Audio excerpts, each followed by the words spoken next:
మంత్రి గారు అధ్యక్ష, ఒక 2 నిమిషాలు దీని హిస్టరీ కూడా చెప్తాను, తర్వాత ఓకే. అధ్యక్ష, 1960-73 వరకు డైరీ అనేది ప్రభుత్వం ఆధీనంలో నడిచేది అధ్యక్ష.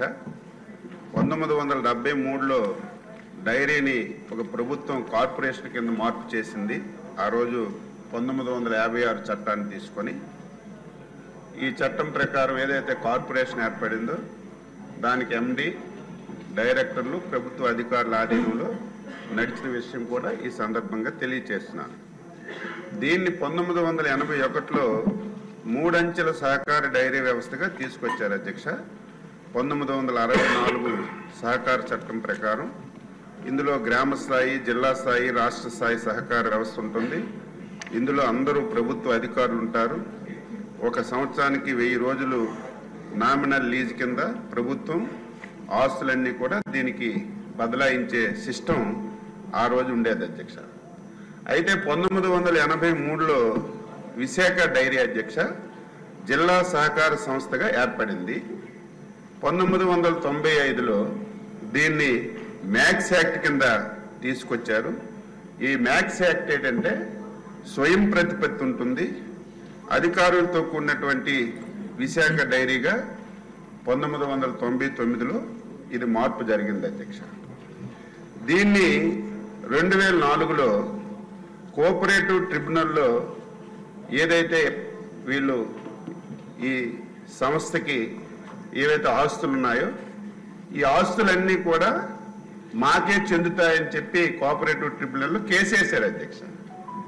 ఆ రోజు కేసేస్తే ట్రిబ్యునల్ కూడా ఇది ప్రభుత్వ ఆస్తులు మీకు చెందవని చెప్పి ట్రిబ్యునల్లో కేసు కొట్టేయడం కూడా జరిగింది అధ్యక్ష. తదుపరి ఎవరైతే విశాఖ డైరీ వాళ్ళు వెంటనే హైకోర్టుకి ఆశ్రయించారు అధ్యక్ష.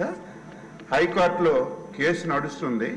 డిపార్ట్మెంట్ కూడా మంచి లాయర్లకు పెట్టి ఈ ఆస్తులు ఎట్టి పరిస్థితుల్లో ప్రభుత్వంకు ఉండాలని చెప్పి మనం కోర్టులో కూడా వ్యవహారం నడుపుతున్న విషయం మీ అందరికీ ఈ సందర్భంగా తెలియచేస్తున్నాను అధ్యక్ష.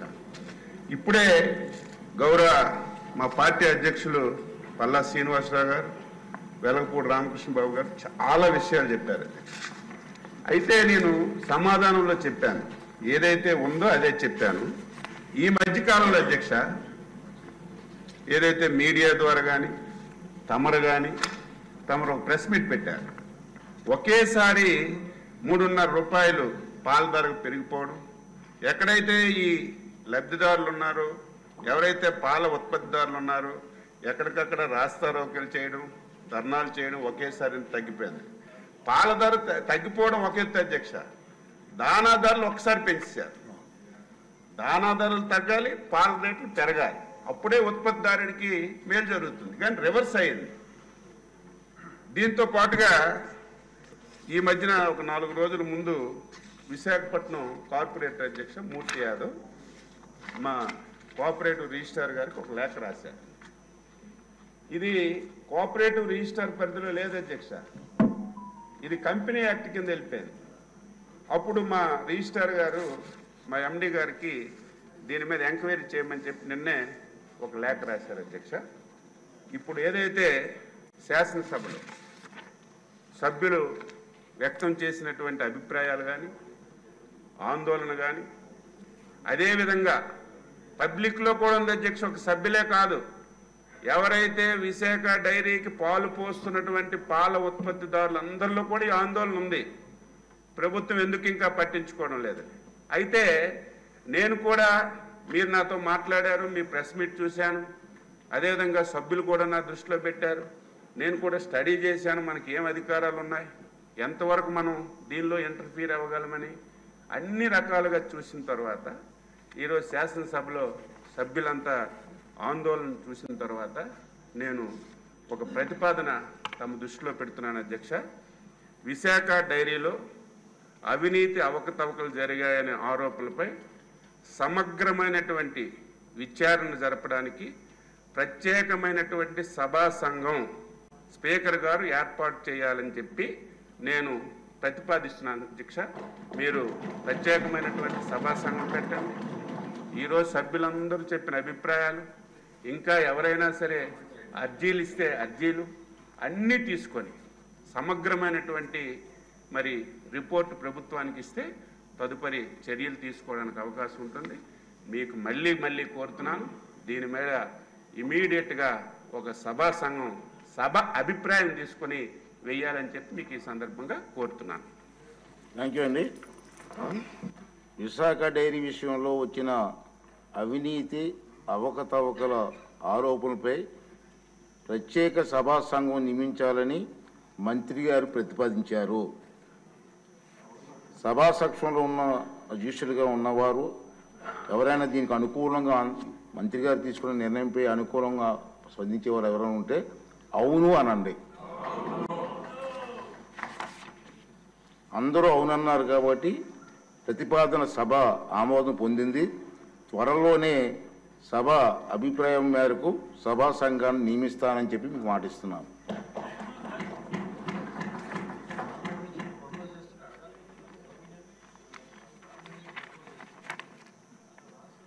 కంపెనీ వారు భారతదేశం వచ్చి చిన్న వ్యాపారాలు చేసి దేశాన్ని ఆక్రమించినట్లుగా కీర్తిశేషులు అడారి తులసీరావు గారు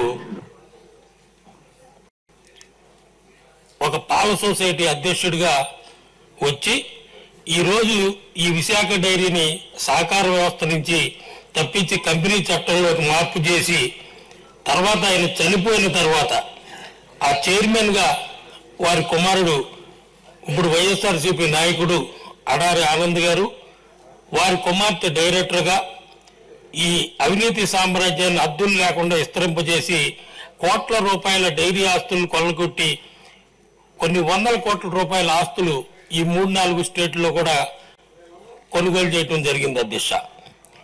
దీనికి తోడు విశాఖ నగరంలో భూ కబ్జాదారులు, ఫోర్జరీ కేసుల్లో ఉన్నటువంటి మాజీ ఎంపీ ఎంఈవి మరియు అతని అన్ననాయుడు పార్ట్నరు జీవి, ఈ జీవి అనే వ్యక్తి ఈ విశాఖ డైరీకి ఆడిటర్ అధ్యక్ష. దయచేసి నేను కోరేది ఏంటంటే, ఈరోజు ఉత్తరాంధ్ర ప్రాంతంలో ఉన్నటువంటి 2.5 లక్షల పాడి రైతుల పొట్టగొట్టి వీళ్ళు వేల కోట్లు అర్జించిన మాట వాస్తవమా కాదని మీ ద్వారా మంత్రి గారిని అడుగుతున్నాను అధ్యక్ష. విశాఖ డైరీ నుంచి ప్రతిరోజు 30,000 లీటర్ల పాలు 10 సంవత్సరాలుగా హైదరాబాద్లోని తులసీరావు గారి డైరీకి వారి బెనామీ అయిన బిఏ నాయుడు ఏజెన్సీ ద్వారా పంపుతున్నది వాస్తవమా కాదా? తద్వారా రోజుకి 10 లక్షల రూపాయలు సంవత్సరానికి 50 లక్షలు వీళ్ళు అర్జిస్తున్న మాట వాస్తవమా కాదా? విశాఖ డైరీ పాల సేకరణ కొరకు పాల సరఫరాకి వినియోగిస్తున్న 100కు పైగా వాహనాల్లో టెండర్లు పిలవకుండానే ఒక్కొక్క వాహనంపై 50,000 రూపాయల లాభం వచ్చేటట్టు రేటు నిర్ణయించి సంవత్సరానికి 10 కోట్ల రూపాయలు దొంగ సొమ్ము సంపాదిస్తున్న మాట వాస్తవమా కాదా? ఈ బినామీ బిఏ నాయుడు పేరుతో అభయ ఆంజనేయ ఏజెన్సీ ద్వారా డైరీలో రోజువారీ కూలీగా పనిచేస్తున్న కార్మికులకి రోజు 490 రూపాయలు వేతనం రాసి 300 రూపాయలు వాళ్ళకి చెల్లించి రోజుకి 2 లక్షల రూపాయలు అక్రమంగా దోచుకుంటున్నది వాస్తవమా కాదా? ఇకపోతే కార్మికులు కూడా చాలా మందికి అన్యాయం జరుగుతుంది అధ్యక్ష. కేవలం వారి అనునాయులకు ఆ పార్టీ వారికే జీతాలు పెంచి మిగతా కార్మికులకి జీతాలు పెంచిన పరిస్థితి ఉంది అధ్యక్ష. ఈ బిఏ నాయుడు అనే అతను విశాఖ డైరీలో పనిచేస్తున్న ఉద్యోగస్తులతో నిర్బంధంగా ఎల్ఐసి పాలసీలు చేయించి వారి జీతభత్యాల నుంచి మినహాయించిన సొమ్మును సంబంధిత సంస్థలకు చెల్లించే ప్రక్రియలో లక్షల రూపాయల కమిషన్గా పొందుతున్నది వాస్తవమా కాదా? ఉద్యోగం సంక్షేమం పేరుతో వారికి చెల్లించే మొత్తాలను బ్యాంకుల్లో దీర్ఘకాలపు ఫిక్స్డ్ డిపాజిట్లు చేయించి తద్వారా నల్లధనాన్ని తెల్లధనంగా మార్చడానికి బ్యాంకుల నుండి కోట్ల రూపాయల రుణాలుగా పొందిన మాట వాస్తవమా కాదా? యలమంచిలో 3.2 ఎకరాల విలువైన భూమి విశాఖ డైరీ ఎంప్లాయీస్ బిల్డింగ్ సొసైటీలో 2 ఎకరాల్లో అపార్ట్మెంట్లు నిర్మించి 50 అపార్ట్మెంట్లు ఆళ్లే ఉంచుకుని మిగిలిన ఎకరం కుమారుడి పేరున రిజిస్టర్ చేయించిన మాట వాస్తవమా కాదా? విశాఖ డైరీ చైర్మన్ పదవిలో ముసుగులో వీరి కుటుంబ సభ్యులు మరియు బెనామీలు సంప్రదించిన ఆస్తులు అక్రమ ఆస్తుల విలువ కొన్ని వందల కోట్లలో ఉంటుంది అధ్యక్ష. విశాఖపట్నంలో సుమారు ఒక 50 అపార్ట్మెంట్లు ఏలూరులో 30 ఎకరాల చేపల చెరువులు, కొమ్మరపూడిలో 30 ఎకరాలు, మరి యలమంచిలో ఒక 80 ఎకరాల వ్యవసాయ భూమి సంపాదించనేది వాస్తవమా కాదా? ఇవే కాకుండా హైదరాబాదు, బెంగళూరు, చెన్నై, ఊటీ మరియు విశాఖపట్నం నగరాల్లో ఒక్కొక్కటి 5 కోట్లు విలువ చేసే విలాసవంతమైన భవనాలు వీరికి ఉన్నాయి అధ్యక్ష. ఇందాక పెద్దలు పల్లా శ్రీనివాస్ గారు చెప్పినట్లు ఈ శీలానగర్లో కృషి హాస్పిటల్ స్థాపించి హైదరాబాద్ కిమ్ హాస్పిటల్కి ఇచ్చి వీరు చేసిన అది మరో కుంభకోణం అధ్యక్ష. అంతేకాకుండా లంకెలపాలెంలో ఎండోమెంట్స్ భూమి అప్పటి అసిస్టెంట్ కమిషనర్ శాంతి గారు ఉన్న సమయంలో 5 కోట్ల royal ice cream factory endowments ల్యాండ్లో నిర్మించి అది ఈ ఫ్యాక్టరీ నెలకు 10 లక్షలు అద్దె చెల్లించి 2 కోట్ల అడ్వాన్స్ విశాఖ డైరీ ద్వారా చేస్తున్నారు అధ్యక్ష.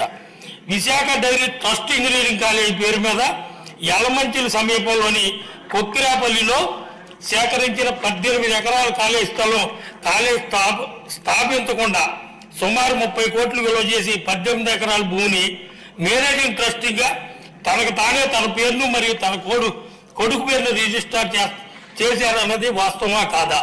ఈ మా దృష్టికి వచ్చిన అధ్యక్ష ఈ విశాఖ డైరీ ఒక్క నిమిషం సార్, ఈ విశాఖ డైరీలో జరిగిన కుంభకోణం జగన్మోహన్ రెడ్డి గారి ప్రభుత్వంలో ఇసుక మద్యం కుంభకోణం కన్నా ఈ పెద్ద కుంభకోణం అధ్యక్ష. ఇది మీకు కూడా తెలుసు అధ్యక్ష. ఇవన్నీ కూడాను. ఇకపోతే 1987వ సంవత్సరంలో డైరీ డెవలప్మెంట్ కార్పొరేషన్ ద్వారా మన ఆరిలోవాల హెల్త్ సిటీలో 7 ఎకరాల 2 సెంట్లు ఇవ్వడం జరిగింది అధ్యక్ష. అది ఎందుకు ఇచ్చారంటే పాడి రైతులు ట్రైనింగ్ సెంటర్ కోసం, ఆటో సదుపాయం, గడ్డి పెంపకం కోసం. కానీ ఇప్పటికీ దానికోసం వాడలేదు వచ్చేది అధ్యక్ష. దయచేసి ఆ సుమారు 400 కోట్లు విలువ చేస్తుంది అధ్యక్ష ఆ 7.2 ఎకరాలు. అది ప్రభుత్వం వెంటనే హ్యాండ్ ఓవర్ చేసుకోవాలని నేను కోరేది ఏంటంటే సిఐడి ద్వారా కానీ హౌస్ కమిటీ కానీ వేయాలని మీ ద్వారా నేను ప్రభుత్వాన్ని కోరుకుంటున్నాను అధ్యక్ష. ధన్యవాదాలు అధ్యక్ష.